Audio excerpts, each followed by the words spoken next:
आज हम इस वीडियो में किसी स्क्वायर मैट्रिक्स का, चाहे वो जिस भी ऑर्डर का हो, चाहे 2x2 का हो या फिर यही 3x3 का हो, इसका हम इन्वर्स मीन्स इसका उल्टा, इसकी वैल्यू फाइंड करना चाहते हैं, यानी इसको इंडिकेट करेंगे ए इन्वर्स। तो इसको फाइंड करने के लिए हमें इसकी जो हेडिंग है वो किस नाम से बताई जा रही है? एलिमेंट्री ऑपरेशन, प्रारंभिक संक्रिया। एलिमेंट्री ऑपरेशन, प्रारंभिक संक्रिया। इस एलिमेंट्री ऑपरेशन को हम दूसरे नाम से ट्रांसफॉर्मेशन ऑफ मैट्रिक्स बोल सकते हैं। ट्रांसफॉर्मेशन का मतलब रूपांतरण, मैट्रिक्स का रूपांतरण, इसको ऐसे भी बोल सकते हैं। तो इन्वर्स निकालने के लिए हमें इस हेडिंग के अकॉर्डिंग कुछ नियम पहले से जानने होंगे, वही इसमें हम लगाएंगे। और बहुत ध्यान से देखिएगा, क्योंकि लगाते टाइम बार बार कंफ्यूजन ना आए, इसलिए क्लियर हो जाने चाहिए सारे रूल्स। तो एलिमेंट्री ऑपरेशन या ट्रांसफॉर्मेशन ऑफ मैट्रिक्स में हम 6 नियम पढ़ने जा रहे हैं।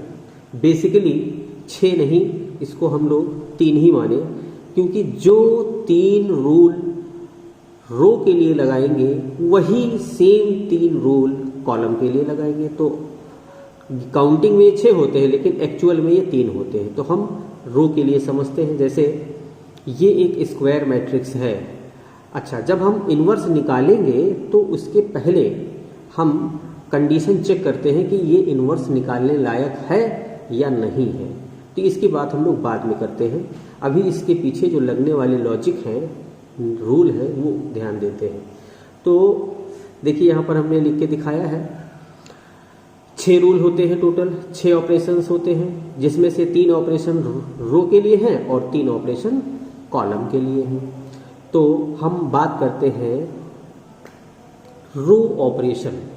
रो ऑपरेशन का पहला रूल ये कहता है कि स्क्वायर मैट्रिक्स के अंदर हम किसी भी रो को दूसरी रो के साथ इंटरचेंज कर सकते हैं। ये पहला नियम है। जैसे ये है फर्स्ट रो, ये है सेकेंड रो, तो ये फर्स्ट रो है और ये सेकेंड रो है, तो फर्स्ट रो को सेकेंड रो में और सेकेंड रो को फर्स्ट रो में इंटरचेंज कर सकते हैं। ऐसे ही 3x3 का अगर होता तो इसके किसी भी रो को आपस में एक दूसरे से इंटरचेंज कर सकते हैं। इसको इससे, इसको इससे, इसको इससे, इसको इससे, तो ये इंटरचेंज करने वाला मामला चलेगा। ये यहाँ पर आ सकती है, ये वहाँ पर जा सकती है। ये है rule number first. Rule number second है कि किसी भी रो को, जैसे सपोज ये वाली रो है, अब हमें ज़रूरत पड़ गई इन्वर्स निकालने में कि यहाँ पर 4 हो और यहाँ पर 6 हो, तो इसके लिए हमको इस रो को उठा के 2 से मल्टीप्लाई करना है। तो रूल नंबर 2 है किसी भी रो को, ठीक है, अब इसमें आप आई लगा दीजिए। आई का मतलब 1 2 3 कुछ भी लिख सकते हो। तो इसमें नॉन जीरो नंबर से आप मल्टीप्लाई कर सकते हो। नॉन जीरो, बस ध्यान रखिएगा, जो नंबर जीरो ना हो, चाहे वो 1/2 हो, चाहे 2 हो, चाहे 5 हो, चाहे -3 हो, कुछ भी हो, बस ये नंबर जीरो नहीं होना चाहिए। तो ये रूल नंबर 2 हो गया। तो किसी भी रो को हम नॉन जीरो नंबर से मल्टीप्लाई कर सकते हैं। रूल नंबर 3 है कि किसी भी एक रो को दूसरी रो के साथ ऐड कर सकते हो। जैसे हमें ये वाली रो इसमें ऐड करनी है, तो आप इसको लिखोगे कैसे? देखो, ये वाली रो जब इसमें ऐड होगी तो ये 1 उठ करके 2 में ऐड हो जाएगा, 2 + 1, और ये वाली रो भी उसमें जा रही है, पूरी रो उसमें ऐड होगी, तो 2 3 में ऐड हो जाएगा। ये हो गया। और क्योंकि ये रो वहाँ पर ऐड हुई है, तो जहाँ पर ऐड होता है इफेक्ट या परिवर्तन वहाँ पर आ जाएगा। बाकी जहाँ से उठाते हो रो, वहाँ पर नो इफेक्ट। ठीक है, तो इस चीज़ को लिखा कैसे जाएगा? सेकेंड रो को ऐड किया है फर्स्ट रो में, ठीक है, और ये वर्क कहाँ होना है? इंडिकेट करते हैं। ये एरो का मतलब इंडिकेशन है कि ये वर्क कहाँ होना है, फर्स्ट रो में, तो फर्स्ट रो में इंडिकेट क्या हो रहा, R1 के साथ R2 ऐड हो रहा, ये देखिए ऐड हो गया। तो ये 3 रूल इसमें अप्लाई होते हैं, इसके अलावा चौथा रूल कोई नहीं लगेगा। फिर से एक बार इसको आप ध्यान से सुन सकते हैं कि पहला रूल, कोई भी रो दूसरी रो से आपस में इंटरचेंज हो जाएगी। रूल नंबर 2, किसी भी रो को नॉन जीरो नंबर से मल्टीप्लाई कर सकते हो। रूल नंबर 3 है कि एक रो को दूसरी रो के साथ ऐड या सब्सट्रैक्ट कर सकते हैं। अब सवाल उठता है, ये 3 रूल हो गए, तो अब कॉलम ऑपरेशन जब लगाओगे तो सारे रूल यही कॉलम में भी लगते हैं। जैसे ये कॉलम नंबर 1, कॉलम नंबर 2, तो किसी भी कॉलम के रूल ये देखिए क्या कह रहे हैं, कोई भी आपस में 2 कॉलम इंटरचेंज कर सकते हो, स्थान आपस में बदल सकते हैं। ये दूसरा है, किसी भी कॉलम को नॉन जीरो नंबर से मल्टीप्लाई कर सकते हैं। तीसरा है, कोई भी कॉलम दूसरे कॉलम के साथ ऐड या सब्सट्रैक्ट हो सकता है। ये सेम रूल है, 3 जो कॉलम के लिए वही 3 रो के लिए। तो इस तरह से टोटल 6 ऑपरेशन ये बताए गए हैं। जब हम किसी स्क्वायर मैट्रिक्स का इन्वर्स निकालेंगे तो उसमें ये रूल लगने वाले हैं, इसका आप ध्यान रखेंगे। अब देखिए, अब आगे धीरे धीरे बढ़ते हैं। इन्वर्स निकालने के लिए सबसे पहले एक चीज़ जानकारी होनी चाहिए, इन्वर्टिबल मैट्रिक्स क्या होता है, व्युत्क्रमणीय आव्यूह किसको कहते हैं। तो ये बहुत इंपॉर्टेंट है, यही हमारा नियम बनने जा रहा है। जैसे कि हमने यही वाला मैट्रिक्स लिया है, A इज इक्वल टू, जैसे एक छोटा सा एग्जाम्पल समझें कि जैसे हम कह दें कि 5 में क्या मल्टीप्लाई कर दें कि रिजल्ट 1 आ जाए, तो आंसर है कि 1/5। ये कैसे आया, 5 इंटू एक्स, मान लिया x किया, तो ये x की वैल्यू क्या हो गई 1/5। तो इसका मतलब है कि 5 का इन्वर्टिबल 1/5 है।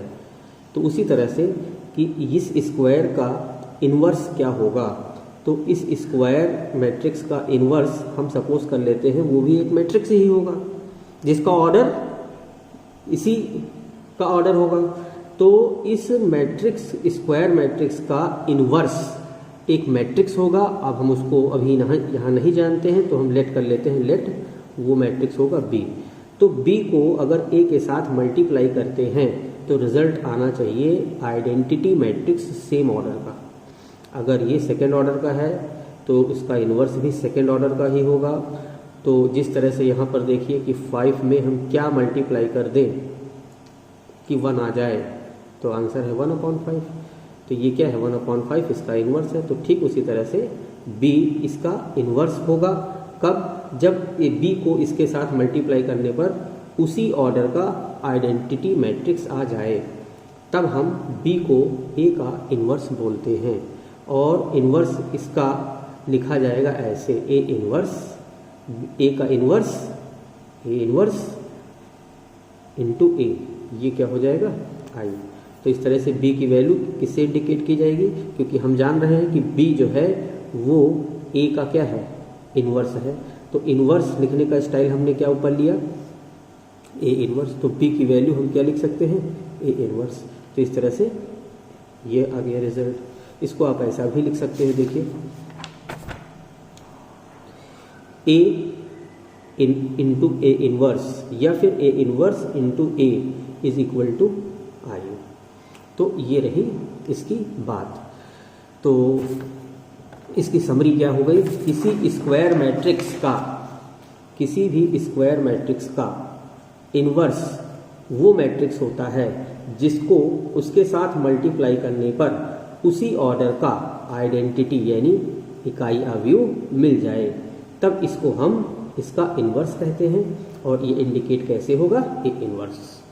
ठीक है, तो ये इम्पॉर्टेंट चीज़ है, इसको आप ध्यान रखेंगे, क्वेश्चन जैसे लगाएंगे तो इसकी याद आएगी।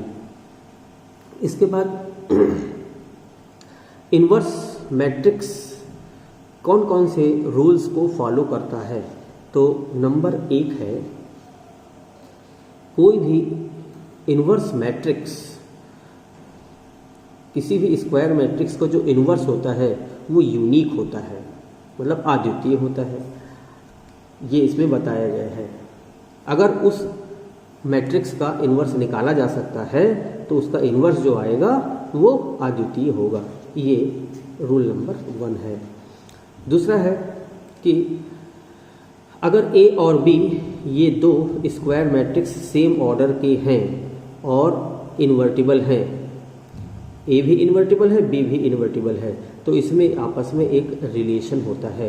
ए इंटू बी का इन्वर्स इज इक्वल टू होगा बी का इन्वर्स इंटू ए का इन्वर्स। ये बहुत इंपॉर्टेंट थ्योरम है और ये अक्सर क्वेश्चन के रूप में अच्छे क्वेश्चन पेपर में आ जरूर जाता है। तो इसको हम लोग अभी प्रूफ करके देख लेते हैं। देखिए, ध्यान दीजिएगा, हमें दिया क्या गया है, ए और बी सेम ऑर्डर के इन्वर्टिबल मैट्रिक्स हैं, व्युत्क्रमणीय अवयव हैं।